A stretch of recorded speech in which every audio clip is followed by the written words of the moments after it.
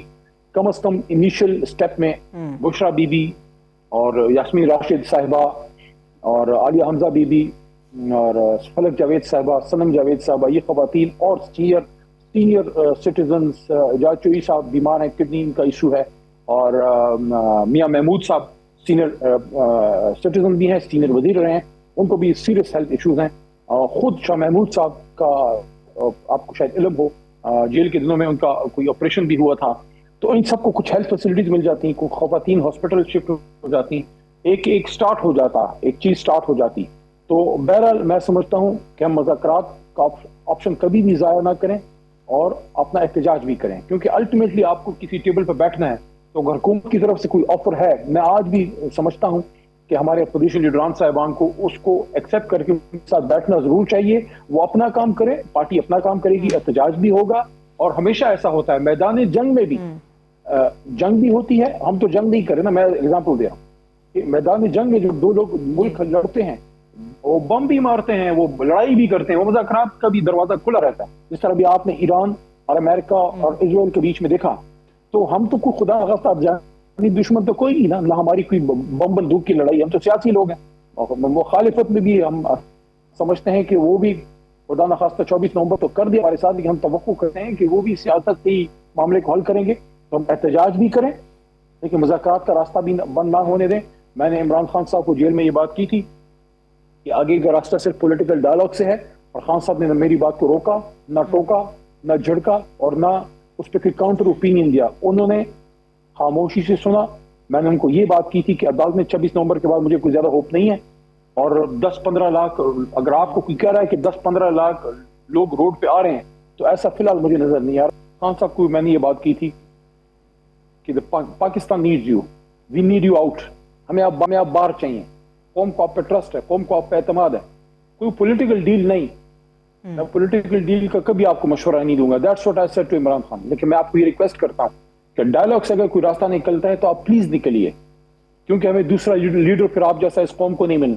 میری ہوپ ہے، مجھے امید ہے کہ جن لوگوں کو عمران خان صاحب نے رسپانسبلٹی دی تھی مذاکرات کی، انہوں نے کچھ کیا ہوگا، مجھے نہیں پتا مذاکرات ہو رہے ہیں نہیں ہو رہے، لیکن میں یہ سمجھتا ہوں کہ اگر ملک کے وزیر اعظم کے لیول سے ایک آفر تھی، چاہے اس کے دل سے تھی یا نہیں تھی، وہ تو تب پتہ لگے گا نا جب وہ بیٹھے گا میز پہ۔ تو میں نے یہ بھی کہا تھا کہ کوئی ضرورت نہیں ہے اگر کسی کو انا کا ایشو ہے، آپ نہ جائیں پی ایم ہاؤس، اور وہ بھی نہ آئے اپوزیشن چیمبر، بیٹھے پارلیمنٹ ہاؤس میں، مسئلے کا حل نکالیں۔ ٹھیک ہے، ٹھیک ہے، ٹھیک ہے۔ ایک آخری سوال علی محمد خان صاحب آپ سے میں کرنا چاہ رہی ہوں۔ بڑا اچھا فیصلہ پی ٹی آئی نے کیا ہے کہ ایک سیاسی قوتوں کے ساتھ آگے بڑھنے کا۔ مولانا فضل الرحمان صاحب کے ساتھ جو آگے بڑھ رہے ہیں، خبریں یہ ہیں کہ جو آئندہ انتخاب ہوگا پاکستان میں جب بھی ہوا تو اس میں انتخابی اتحاد کے ساتھ میدان میں آپ اتریں گے۔ حالانکہ عمران خان صاحب تو اتحادی حکومت کے خلاف رہے، 2018 کے بعد جب بھی عمران خان صاحب نے بات کی، نو کانفیڈنس ہوا، انہوں نے کہا کہ ہمیں ایک اتحادی گورنمنٹ، ایک کمزور گورنمنٹ لینی نہیں چاہیے تھی۔ تو جو انتخابی اتحاد ہے وہ کس نوعیت کا ہوگا جے یو آئی کے ساتھ جو بھی جنرل الیکشنز ہوتے ہیں؟ ابھی تو بہت ارلی ہے کہ کیا ہم ایک اتحاد کی صورت میں جائیں گے، لیکن بہرحال جوائنٹ اپوزیشن تو ہو سکتی ہے۔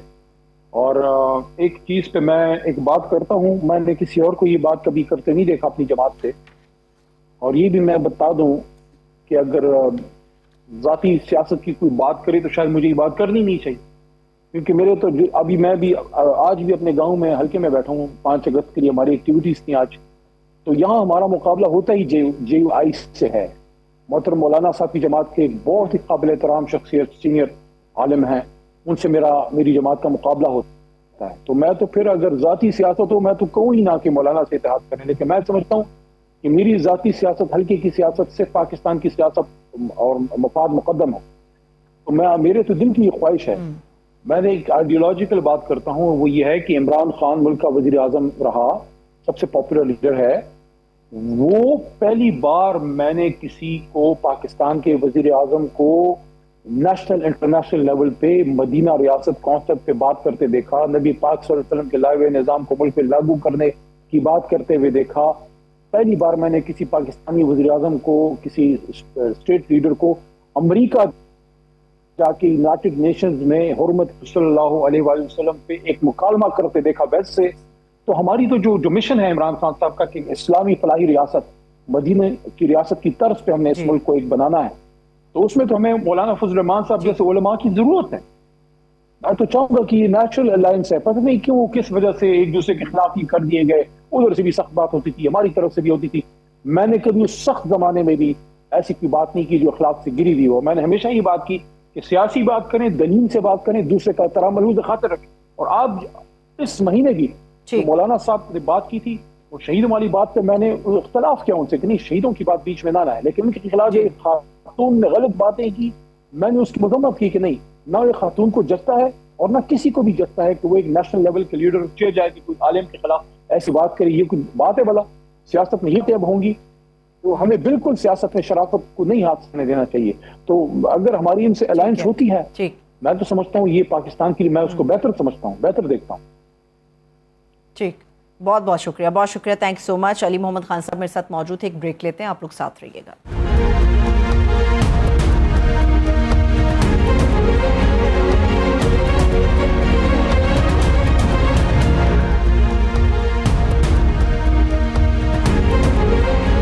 بریک کے بعد ایک مرتبہ پھر سے خوش آمدید کہیں گے. ناظرین, پاکستان کی سیاست ایسے دوراہے پر ہے جہاں سوال حکومت سے زیادہ اس نظام پر ہیں, مگر یہ بھی دیکھا جا رہا ہے کہ سوال اٹھا کون رہا ہے. جب حکومتی صفوں سے ہی یہ آواز بلند ہو کہ سسٹم ناکام ہو چکا ہے, تو پھر سوال صرف اپوزیشن کا نہیں, ریاستی نظم و نسق کا بھی بن جاتا ہے. وزیر داخلہ محسن نقوی کے بیان نے سیاسی حلقوں میں ایک نئی بحث چھیڑ دی ہے. سسٹم ری سیٹ اور ممکنہ آئینی تبدیلیوں کی بازگشت بھی سنائی دے رہی ہے. کیا واقعی نظام میں پھر سے چھیڑ چھاڑ ہونے والی ہے, یا یہ صرف سیاسی بیانیوں کی ایک نئی جنگ ہے؟ اگر نظام واقعی ناکام ہو چکا ہے تو ذمہ داری کس پر عائد ہوگی؟ وزیر دفاع خواجہ آصف کے مطابق ذمہ داری سیاستدانوں پر ہے, تو اداروں کو بھی اپنے حصے کا بوجھ اٹھانا ہوگا. گو کہ پاکستان کی سیاسی تاریخ میں ہر بحران کے بعد نئے فارمولے تلاش کرنے کی ایک گردان کوئی نئی داستان نہیں ہے. کبھی نیشنل ڈائیلاگ کی ضرورت پر زور ہوتا ہے, کبھی گورنمنٹ قومی حکومت کے مطالبے کے شور کے ساتھ سامنے آتی ہے, کبھی نئے الیکشن کی تجاویز ہوتی ہیں یا مطالبے ہوتے ہیں. تاہم اب کی بار سوال یہ شدت سے ہے کہ کیا ملک واقعی کسی نئے سیاسی بندوبست کی جانب بڑھ رہا ہے؟ چونکہ اب کی بار یہ سب ناکام ہو چکا ہے, تو ریسیٹ میں سیاستدانوں اور سیاسی جماعتوں کی سیٹنگ کس طرح سے ہوگی؟ یہ سوال تمام سیاسی حلقوں کو بے چین کر رہا ہے. اس ریسیٹ میں نئے صوبوں, انتظامی یونٹس کے لیے سیاسی نظام کو کیا واقعی تیار کرنا ممکن ہے؟ ان تمام ایشوز پر بات کرنے کے لیے میں جوائن کیا ہے سینئر سیاستدان ہیں, سینیٹر بھی رہے, ڈاکٹر آصف کرمانی صاحب. میں ان کو خوش آمدید کہوں گی. بہت بہت شکریہ سر, تھینک یو سو مچ آپ کے وقت کے لیے. سینیٹر صاحب, مجھے یہ بتائیے گا کہ ایک بیان آتا ہے اور اس بیان کے اوپر یہ بھی آ جاتا ہے کہ وہ ایک ذاتی رائے ہے, پھر یہ بھی آ جاتا ہے کہ گورنمنٹ بھی اپنی مدت پوری کرے گی. تو یہ جو ہمیں ایک سیاسی ماحول ہیٹ اپ ہوتا ہوا محسوس ہو رہا ہے, یہ وقت سے پہلے ہے یا طوفان سے پہلے کا پیش خیمہ ہے یہ؟ شکریہ سرور بی بی. دیکھیے, جیسے وزیر داخلہ نے خود فرمایا کہ جی 70-80 سال سے یہ سسٹم چل رہا ہے اور یہ کولیپس ہو گیا. اچھا, گزارش یہ ہے کہ اس میں فنی بات یہ ہے کہ وہ شخص یہ بات فرما رہے ہیں جو خود ایک سسٹم کا پچھلے 3.5 سال 4 سال سے تو عرصہ رہے ہیں اس کا حصہ. دیکھیے, میں یہ سمجھتا ہوں کہ یونٹس جون سے ہیں وہ بنانے میں کوئی مذائقہ نہیں. میں آتا ہوں سسٹم کی طرف, لیکن اس کی نوبت کیوں آئی؟ دیکھیے, اگر جو حکمران طبقہ رہا, چلیں ہم 70-80 سال پر اس کو ایکسپینڈ کر دیتے ہیں, کیا انہوں نے اس ملک سے غربت, مہنگائی, بے روزگاری اور اسپیشلی جو اب ایک ہمیں بہت چیلنج بہت بڑا ہے جس کو لوگ کہتے ہیں, یوتھ کہتے ہیں, کچھ نہیں اب اس کو نام دینا مجھے نہیں اچھا لگتا, کارپوریٹ کہنا شروع کر دیے. نہیں, وہ جو آپ کا یوتھ ہے, میں اس کو نوجوان یا جوان پاکستان کہتا ہوں کیونکہ وہ 60% سے زیادہ ہے. ان کے لیے کوئی اپرچونٹیز نہیں. یہ لامحالہ جو وہ فرما رہے ہیں کہ سسٹم کولیپس کر گیا ہے، تو وہ اس لیے سسٹم کولیپس کیا کہ میں نے ہمیشہ یہ ایک بات کی ہے کہ چونکہ یہاں یہ سارا اس پر قبضہ جو ہے پاکستان کی دولت، وسائل، اپرچونٹیز پر، وہ 2% اشرافیہ کا ہے، اور یہ اشرافیہ پیچھے ہٹنے کو تیار نہیں ہے. یہ غریب کو، مڈل کلاس کو، جن کے لیے ملک بنا تھا، ان کو حصہ تو دور کی بات ہے، ان کو جائز حصہ نہیں دینے کو تیار. اب ستم ظریفی یہ دیکھیے، مجھے ذرا 1 منٹ دیجیے گا، کہ وزیر داخلہ صاحب جن لوگوں سے مخاطب ہیں وہاں وہ 2 باتیں کہہ رہے ہیں جو بڑی امپورٹنٹ ہیں. انہوں نے کہا کہ جی جہاں کہا کہ سسٹم کولیپس کرے گا، انہوں نے کہا آپ بھی ذمہ دار ہیں، ہم سب ذمہ دار من حیث القوم. اوکے. دوسری بات انہوں نے یہ کہی ان حاضرین کو خطاب کرتے ہوئے کہ جی تمہارے میں سے لوگ ہیں جو سیاسی جماعتوں کو کوئی 50 کروڑ دیتا ہے، کوئی 10 کروڑ دیتا ہے، کوئی 5 کروڑ دیتا ہے، سپورٹ کرتا ہے. اب دیکھیں، اگر آپ نے نئے یونٹس بنانے ہیں اس کے لیے پہلے آپ کو کنسنسس کی بھی ضرورت ہے. اور یہ جن لوگوں سے آپ خطاب کر رہے تھے یہ تو خود جاب ہنٹرز ہیں، یہ تو متلاشی روزگار ہے، اور یہ اشرافیہ کی ایک دوسری شکل ہے، یا اس کے نمائندے ہیں اور اپنا حصہ مانگ رہے ہیں. سوال یہ اٹھتا ہے کہ بی بی آپ چاہے یہاں 4 کی بجائے 400 صوبے بنا، کوئی بھی سسٹم اچھا یا برا نہیں ہوتا، اصل ہوتا ہے اس کو چلانے والے. اصل بات ہے آئین اور قانون. آپ بنا لیجئے صوبے، میں اس کے اگینسٹ نہیں چلیں، بنا لیجئے صوبے، یہ ماضی میں بھی تجربہ ہو چکا ہے. ان یونٹس کو یہی بیوروکریسی چلائے گی، یہی وہاں کا عدالتی نظام ہوگا، اسی طرح یہی لوگ جو ان سے سیاسی اشرافیہ کے نمائندے بیس بدل کر اگر اس سسٹم کو آئیں گے تو مجھے بتائیے کیا تبدیلی آئے گی، کوئی چینج آئے گی؟ تو میں یہ سمجھتا ہوں. لیکن پھر بھی having said that، دیکھیے ماضی میں جب پاکستان کا قیام عمل میں آیا تھا، یہ ہسٹورک بات ہے، لوگ تاریخ پڑھتے نہیں. اس وقت پاکستان 4 صوبوں میں ڈیوائیڈ تھا. پنجاب، سندھ صوبہ سرحد کہلاتا تھا تب، نارتھ ویسٹ فرنٹیئر ریجن، اور کیا اس کو کہتے ہیں بلوچستان. یہ سسٹم نظام چلا صوبوں کا، 4 صوبوں کا 1958 تک، جب فیلڈ مارشل ایوب خان صاحب نے آ کے تو اس کو رول بیک کر کے تو انہوں نے مشرقی پاکستان اور مغربی پاکستان پر مشتمل ایک 1 یونٹ بنا، اور وہ 1 یونٹ چلتا تھا، 2 صوبے تھے، مشرقی اور مغربی. وہ بھی سسٹم، اس کو بھی نہ، حالانکہ اس سسٹم نے ڈیلیور ضرور کیا، جو پروگریشن ہوئی، جو آج بھی لوگ کہتے ہیں کہ جتنی ترقی اس دور میں ہوئی ایوب خان کے دور میں، وہ بعد میں یہ ڈیم بنے، انڈسٹریلائزیشن ہوئی وغیرہ وغیرہ. خیر، لیکن اس کے بعد جنرل یحییٰ خان آتے ہیں، اقتدار میں صدر بنتے ہیں. وہ آتے ہیں، پہلا کام کرتے ہیں کہ وہ اس کو ریورس کر دیتے ہیں. انہوں نے اس 1 یونٹ کو توڑ کر دوبارہ 4 صوبے بحال کر دیے، اور تب سے یہ صوبے بحال چلے آ رہے ہیں. مجھے یہ بتائیے کہ وہ جو تجربات ماضی میں کیے گئے تب سے لے کے اب تک ایک عام آدمی کی زندگی میں کیا بہتری ہے؟ اسی لیے میں کہتا ہوں کہ آپ بے شک یونٹس بنائیں، لیکن سب سے پہلی بات ہے کہ اس پر عوامی رائے. یہ ایک ہال میں بیٹھ کر اس میں اور پاکستان اگر آپ مجھے ڈاکٹر صاحب اجازت دیں، آپ مجھے اجازت دیں، آپ بالکل درست کہہ رہے ہیں. جی ڈاکٹر صاحب، اگر آپ مجھے اجازت دیں، ایک عام آدمی اپنی زندگی کی بہتری کے لیے ووٹ بھی تو ڈالتا ہے نا. وہ چاہے وہ مسلم لیگ نون کو ڈالے گا، چاہے وہ پیپلز پارٹی کو ڈالے گا، چاہے وہ پی ٹی آئی کو ڈالے گا، چاہے وہ کسی بھی اور پولیٹیکل پارٹی کو اپنا ووٹ دیتا ہے تو وہ اپنی زندگی کی بہتری کے لیے دیتا ہے. لیکن ایک سارا ووٹ جو ہے وہ سیاسی جماعتوں کے اوپر بھی تو آتا ہے کہ آپ ایک عام آدمی کی، ایک عام پاکستانی کی زندگی یا اپنے ایک ووٹر کی زندگی بہتر کرنے کے لیے کیا کرتے ہیں. یہ اپنی جگہ پر سوال موجود ہے اور عوام مایوس ہے اس چیز کو لے کے.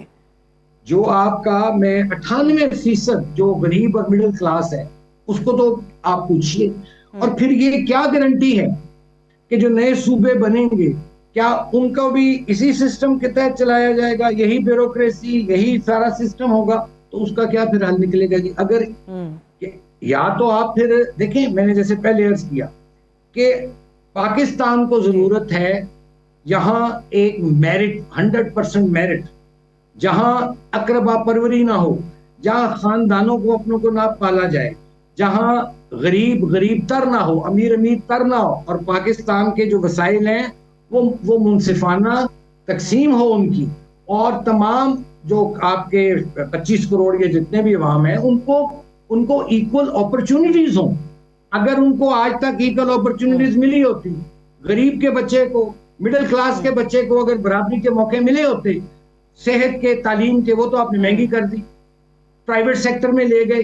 ہر کوئی شریف آدمی تو پڑھا نہیں سکتا بچہ اپنا میڈیکل کالجوں میں یا کسی دوسرے کالجوں میں, اور ان کی لاکھوں کا فیسیں لے رہے ہیں, اور پھر وہ کسی ڈسپلن میں بھی نہیں ہے. حکومت کے احکامات کی کھلم کھلا یہ ادارے خلاف ورزی کرتے ہیں, تعلیمی ادارے. صحت کو آپ پرائیویٹلی لے گئے, ہسپتالوں میں دیکھیے کیا حال ہے. تو مجھے یہ بتائیے کہ آپ سے جہاں 4 صوبے بھی مینج نہیں ہو رہے, جب اس کو, تو یہ بھی اگر جو یونٹس ہیں انہی صوبوں کی ایکسٹینشن ہوگی تو میرا خیال ہے پھر تو زیادہ وہ گھڑمس جسے کہتے ہیں کیا سو اصل چیز ہے یہ کہ پاکستان میں عدالتی ریفارمز کی ضرورت ہے, انصاف کی ضرورت ہے, میرٹ کی ضرورت ہے, آئین اور قانون پر پابندی کی ضرورت ہے. یہ کریں گے تو آپ کو کوئی نئے سسٹم میں جانے کی ضرورت نہیں. اس وقت جو پبلک کی ایک اوپینین ہے ڈاکٹر صاحب, وہ یہی سمجھتے ہیں کہ واقعی نئی یونٹس کی طرف ہمیں جانا چاہیے. یہ بات آپ کی بالکل درست ہے کہ کیا اگر یہی سسٹم اس کو بھی ریسیٹ کر کے یہی سارا کچھ آئے گا تو پھر اس کا کوئی فائدہ نہیں ہے. لیکن بات یہ بھی اپنی جگہ پہ درست ہے, ایک بچے کو روزگار چاہیے, ایک فیملی کو جو ہے ایک چھت چاہیے, ایک بہتر زندگی چاہیے. ہم گلا پھاڑ کے, ہم جیسے لوگ ہی بیٹھ کے یہاں پہ ٹی وی پہ بتا رہے ہوتے ہیں, اتنے لاکھ لوگ جو ہیں وہ اس ملک کو چھوڑ کے چلے گئے, اتنے ہزار ڈاکٹر اس ملک کو چھوڑ کے چلے گئے, اتنے ہزار ہنرمند افراد یہاں سے خلیجی کنٹریز کے اندر, خلیجی ممالک کے اندر چلے گئے. جب یہ چیزیں ہو جائیں گی تو ٹھیک ہو جائے گی. اب ہمارے لیے جو کنسرننگ پوائنٹ ہے سینیٹر صاحب, وہ یہ ہے کہ ایک واضح رائے آ گئی ہے کہ بھئی یہ سیاسی جماعتوں نے کرنا ہے, لیکن یہ جو چہمگوئیاں ہو رہی ہیں, اور آپ بہتر ان سے علم میں ہوں گے, ان چہمگوئیوں کی وجہ کیا ہے؟ مطلب ہم ڈسے ہوئے ہیں, یہ پورا سسٹم پہلے سے ڈسا ہوا ہے تو اس لیے چہمگوئیاں ہو رہی ہیں, یا آپ کو لگتا ہے کہ نہیں یہ فضول کی یہ بات ہے, جب سیاسی جماعتوں نے کرنا ہے تو پھر کسی اور طرف اشارے نہیں ہمیں کرنے چاہیے؟ نہیں, میں یہ سمجھتا ہوں کہ جن مقاصد کے لیے یہ حکومت آئی تھی یا لائی گئی تھی وہ مقاصد تو پورے نہیں ہوئے. فوج نے تو اپنا رول ادا کر دیا, وہ دہشت گردوں کے خلاف لڑ بھی رہی ہے, شہادتیں بھی دے رہی ہے, اس نے انڈیا کے بھی دانت کھٹے کر کے اس نے اپنا کردار نبھا دیا. لیکن جو ان کا رول تھا, جو ان کی ذمہ داری تھی, اس میں یہ یکسر ناکام ہوئے ہیں. لوگوں کو مہنگائی, غربت, بے روزگاری میں انہوں نے دھکیل دیا ہے. روز آپ دیکھیں پیٹرول کی قیمتیں کیا تماشا بڑھتی جا رہی ہیں. میں کہتا ہوں کہ ضرور بنے نئے یونٹس, لیکن میں کہتا ہوں کہ جن لوگوں کے ذریعے, میرا یہ ایک آبجیکشن ہے میرا ان لوگوں سے جو نئے صوبوں کی بات کر رہے ہیں, آپ ضرور کیجئے, اس پہ عوامی رائے لیں, ریفرینڈم کرائیں, جو بھی کرائیں, شفاف ریفرینڈم. لیکن یہ وزیر داخلہ صاحب جن لوگوں کی محفل میں بیٹھ کے بات کر رہے ہیں وہ تو خود بینیفیشری ہے سسٹم کے, وہ تو اشرافیہ کے. آپ لائیں انتظامی یونٹس بنائیں, لیکن کم از کم اس کے ٹولز اور مینز, اس کے جو جن لوگوں کے ذریعے آپ لانا چاہ رہے ہیں, کم از کم ان کے تو چہرے اور ان کا دامن جو ان سے صاف ہونا چاہیے. اس لیے میں سمجھتا ہوں کہ اگر تو دیکھیے, چونکہ ہوا کیا ہے یہاں پہ سر, بات پھر وہی آ جاتی ہے, بھئی آپ نے غریب کو غریب تر کیا ہے, آپ نے امیر کو امیر تر کیا ہے. وہ جو باپ جو ان سے اپنے بچوں کی تعلیم کے لیے اس کی کمر ٹوٹ گئی, کمر جھک گئی, اس کی بینائی چلی گئی ہے, اس کا پاکستان نہیں ہے یہ. کیا یہ 2% اشرافیہ کا پاکستان ہے؟ یہ مافیا کا پاکستان ہے, یہ جو 2% بیٹھے ہوئے ہیں اولیگارچ آف پاکستان. یہ محرومیاں ہیں, لوگوں کے گھروں میں 2 وقت کی روٹی کو ترس رہے ہیں لوگ. اس حکومت نے اتنی مہنگائی کر دی ہے, کوئی ان کے پاس اکنامک ویژن نہیں ہے, قرضہ لیتے جاؤ اور ہڑپ کرتے جاؤ. مجھے بتائیے, آج آپ ہسپتالوں میں جائیں, ایک بیڈ پر 3 مریض لٹائے ہوئے ہیں. غریب آدمی جو ان سے اس کو آپریشن کی, ایمرجنسی آپریشن ہے, ان کو ڈیٹ نہیں ملتی. Is this the Pakistan of جنا؟ کیا اگر تو آپ یہی رہنا ہے سسٹم, میں نے جیسے عرض کیا نا کہ آپ کو پہلے آپ ایک ماڈل پروجیکٹ بنا لیں, پائلٹ پروجیکٹ, کسی ایک موجودہ صوبے کے کسی ایک ڈسٹرکٹ میں, چلیں لاہور سے شروع کر دیں, یہاں انصاف اور قانون, یہاں یکساں مواقع دے دیں بچوں کو جو ڈگریاں لے کے غریب اور مڈل کلاس کے بچے پھر رہے ہیں, گھوم رہے ہیں, خار ہو رہے ہیں سڑکوں پر. ایک پائلٹ پروجیکٹ لاہور سے شروع کر دیں, چلیں اوکے, اور لوگوں کو دکھائیں کہ دیکھیں جی یہ چینج آئی ہے. کیا چینج آئی ہے؟ آدھا لاہور پانی میں ڈوبا ہوا ہے, لوگوں کے گھروں میں پانی چلا گیا. یار کوئی سیوک فیسلٹی نہیں ہے,